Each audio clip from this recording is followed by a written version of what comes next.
Hi, my name is Stankwytch Bailey. Welcome to my studio. I'm joined here today by my lovely assistant Dana. Hey Dana. And my newest assistant Knox, who thank goodness for all of us is taking a nap right now.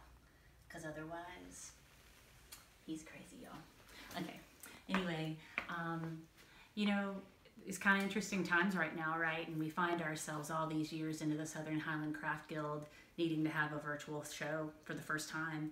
And I'm excited. I'm excited about being able to share a little bit about myself and my work here in the space that I make it all. So I'm just going to give you a little bit of my background and what got me to today, the shortened version, of course. And then we'll talk a little bit about the work. And then I'm just going to do a short demo. I went to school for metal design. I got my BFA in metal design from ECU, and I always knew that I was going to make, but I ended up teaching metalsmithing for a lot of years. And about 15 years ago, I decided that I was going to start trying to sell jewelry. And I did. I took this huge leap, blind completely, and started trying to sell. And here I am 15 years later, and I still feel like I'm trying to figure out how to get my feet under me sometimes as far as business is concerned, but I still love the metalsmithing as much as I did the first time I ever touched it. I can remember going into my first metals class and being given this assignment. We just got copper, and John Satterfield, the teacher, said you need to make as many pieces from this piece of copper as you can, and none of them can be the same, and everyone has to be like joined differently. And the second that I started to cut into it and move it, and I realized how malleable it was, I was completely enamored.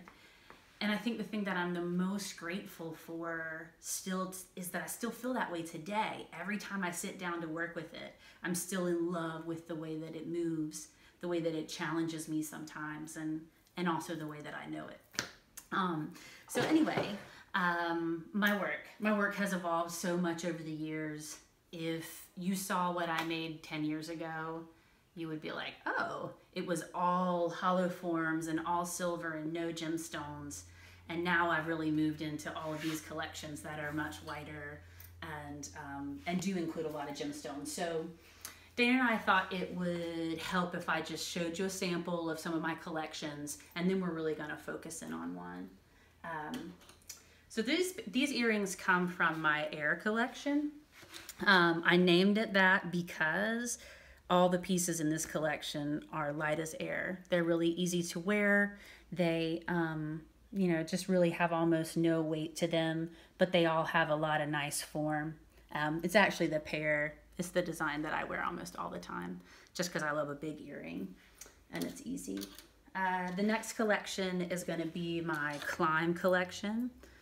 This has probably been the collection that I have been making the longest time, and I think the reason that I still love it and the reason that it does so well is because it really allows the gemstone to show.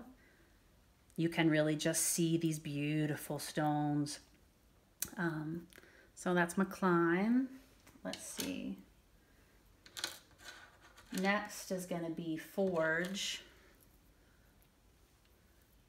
Forge has a lot of different designs, but they tend to be, again, really lightweight, you know, pretty simple designs. I like movement, so a lot of the earrings in the Forge series have a lot of movements, the bracelets as well. These are Kyanite, and what's really interesting is that this is also Kyanite, but the way that it was cut and also the specific circumstances that this formed under, it's much more reflective and translucent. So that kind of stuff really fascinates me as well. Let's see.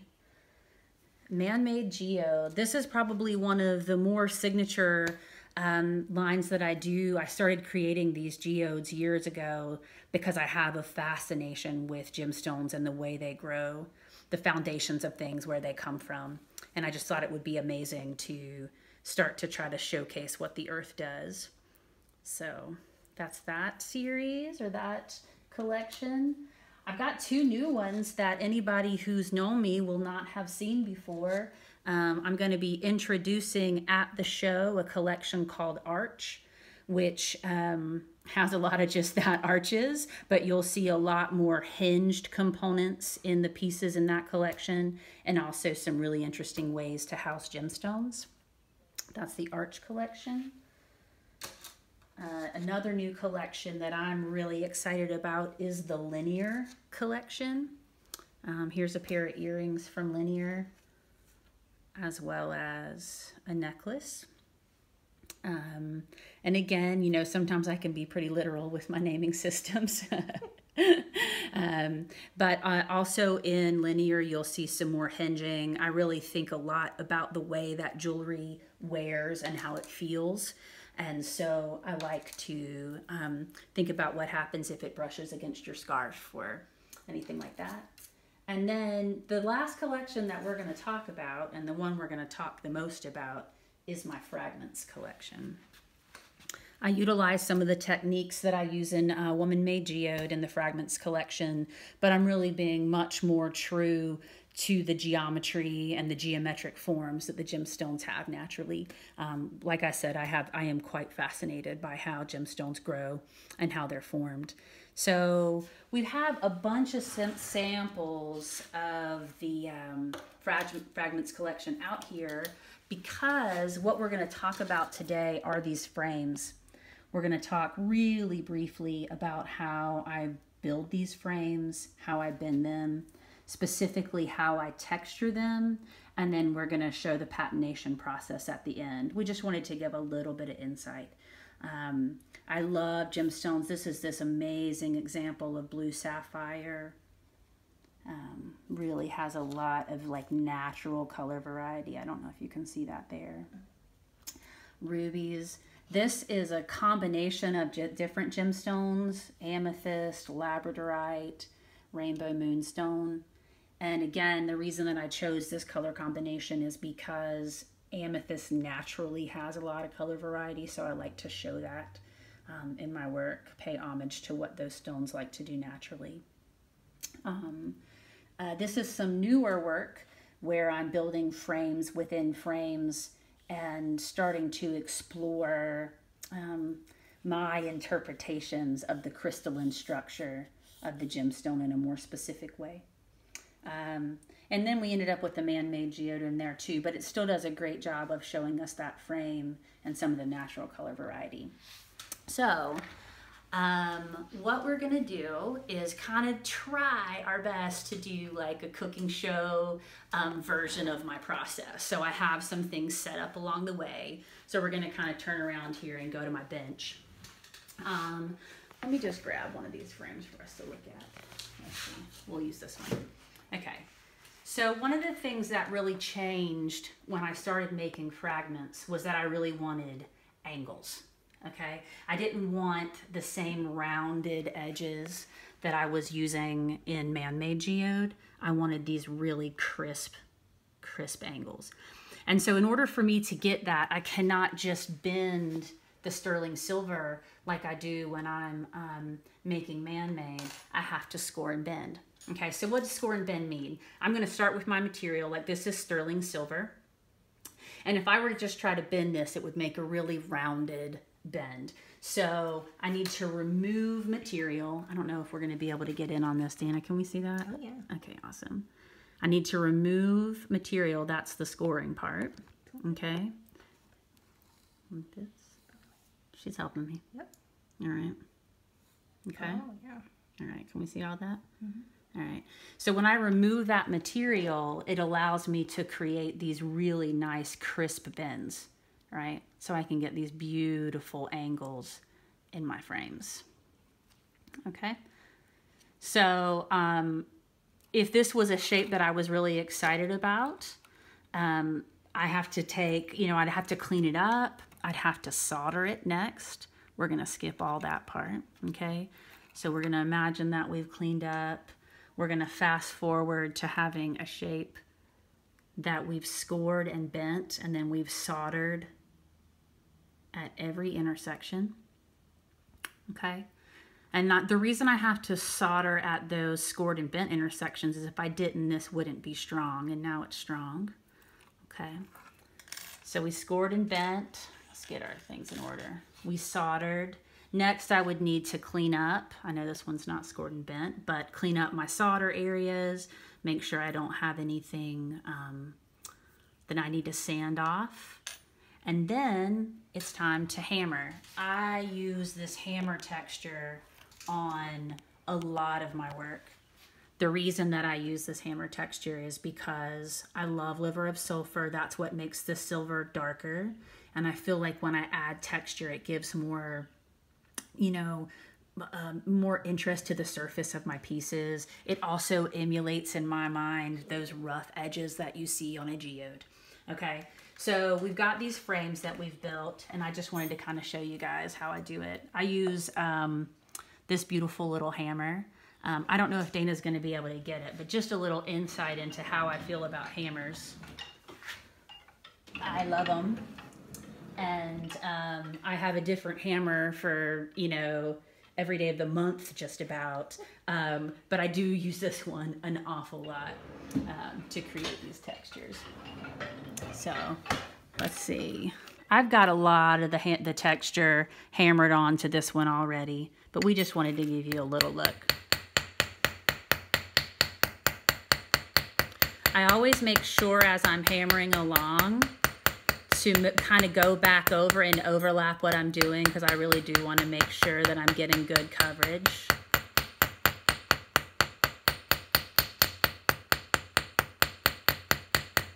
And I don't know if it's obvious, but I'm moving the piece of silver, an awful lot more than I move the hammer, because it's easier for me to hold that hammer in one spot than to constantly be moving the hammer around. Okay, so we've now scored, soldered, cleaned up. We've hammered our texture on. I hope you guys can see that. Okay, the next step, and this is going to be again kind of our cooking show version, is that I have to drill holes. I'm gonna have Dana look at my face for this part real quick. So one of the questions that I get asked all the time is if I glue my stones in. I do not. I stitch them into my frames using sterling silver. So all of my stones are beads in that they have a hole drilled through them, and then I'm gonna put them on sterling silver wire and stitch it through my frames. Okay, so in order to do that, after I've hammered this frame, I need to drill holes on all of the intersections. Can you guys see that hole? Okay, so there's holes at every intersection so that I can put my gemstones through. So you can see this piece that I've already put the stones in. If we flip it and look, now you can see that silver wire that's coming through and stitching those stones into that frame. They're very secure this way. No worries about any glue giving way. And I honestly really like the quality that it gives the edge of the frame. Okay, so I know my cooking demo was a little funny because the pieces changed every time. So I was not tricking you, that's for sure. But what I wanted to do was start with this shape and end with this shape so that you could see a piece that is oxidized and one that's not, so we can show you what that oxidation process looks like.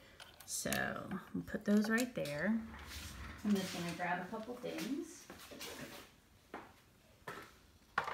I use a product called Liver of Sulfur to add patinas to my sterling silver. I know a lot of folks probably wonder why I would hide that beautiful shiny silver. And I think it goes back to what I said earlier, is that all the texture and depth that you see when you add liver of sulfur is just something that I fell in love with when I first started making. So it stuck with me all along. So this is my liver of sulfur. It smells just like you would think, rotten eggs. And I heat it up. So this Pyrex beaker I just removed from a hot plate. So this is pretty hot. So I'm going to use my tongs. And I'm just going to drop this piece in, and hopefully you can see how quickly it starts to change, right? It started going through a process, getting darker and darker. I'm just going to plop that back in there for a second in that slurry. And it's taken a little bit longer, so I'm just gonna let it drop for a minute. And liver of sulfur is really interesting stuff because it's light sensitive. So when I mix it, I only have so much time that I can use it before it stops working. And so what's happening with this liver of sulfur that you see, that layer of gunk on top is actually indication that it's starting to fade, okay, which is why it's taking just a little bit longer than we would have expected. Let's see. Oh, there we go. All right. So I don't know if you can see under that layer of gunk, but it's turned this really nice, what I would call charcoal gray. It's really flat. So I'm going to clean it up. Okay. And you can kind of see there. It's like this really nice, flat, sort of charcoal gray. And as much as I love that color, to me that lacks excitement, right? So I have to now come in and remove some of that darkness. I'm going to use still wool. And I'm just going to rub, and you can start to see it coming to life. The reason I have on gloves is not because the liver of sulfur is bad, you know, like I don't mind it touching my skin, but it will dye my fingers a little bit brown. It's honestly the still wool that bugs me. I wear the gloves because I don't like the feeling of the still wool, and I use a lot of still wool. So you can see it kind of starts to bring it to life. And the nice part is that it'll stay really dark in there around those gemstones, which to me really sort of highlights their color and their brilliance when they're framed in that dark liver of sulfur. So anyway, I won't make you watch me do the whole process because it takes quite a while. But when I finish, I would obviously clean this off really, really well. Want to make sure with soap and water in my sink. Want to make sure to remove all of that liver of sulfur and all of the still wool. And then I would hit it with a brass brush, which just gives it a little bit of extra shine. Anyway, I really appreciate you being here, giving my video a chance, giving the Southern Highlands Virtual Fair a chance. I'm so excited that the Guild decided to make changes when changes were needed. And thanks so much for joining me. Bye.